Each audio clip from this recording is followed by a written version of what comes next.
Hello Manga Idol. Wala ako ma-upload. Kaya nag-video na ko neto, ampalaya na may itlog. Ginisa ko lang sa kamatis, sibuyas at bawang.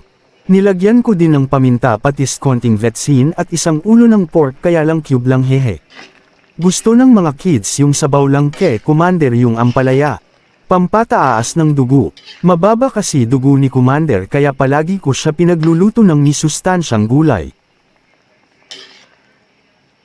Mas maganda sa ampalaya wag masyado matagal haluin. Mangga 1 minuto lang pakuluan para di mapait. Tulad neto. Pagkatapos ng video off ko na din at aalisin ko na sa kawali.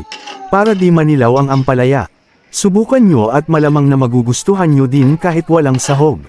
Kundi cube lang. Salamat sa panunood. May bagoong na ginisa nga pala yan.